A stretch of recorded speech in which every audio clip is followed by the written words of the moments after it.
Prach týchto dverí prekročilo v sobotu po Veľkej noci 8 volejbalových tímov, ktorí sa zúčastnili v poradí už na 7. tradičnom volejbalovom turnaji Volley Session v Dubnici nad Váhom.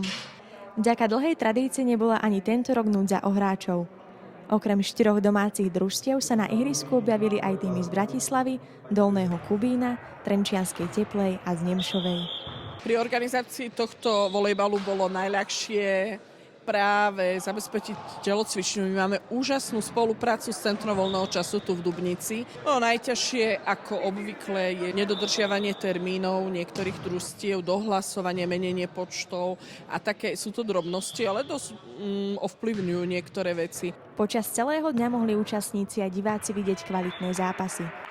Po ťažkých súbojoch si svoj minuloročný titul napokon obhájal Dolný Kubín, na druhom mieste skončila Dubnica nad Váhom a tretie miesto si vybojovala Nemšová.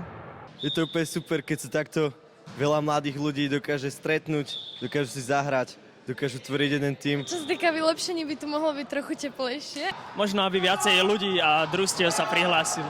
Na opäť viacej parkov, také lepšie ihrisko, tie čiary aby boli aj vidieť niekde. Tak možno trošku tá úroveň toho volejbalu, ale to už je asi osobne na tých tímoch. Aj keď vyhrať mohli len traja, dobrá nálada nechýbala až do konca. Z Dubnice nad Váhom pre Salesiansky magazín Mária Badačová.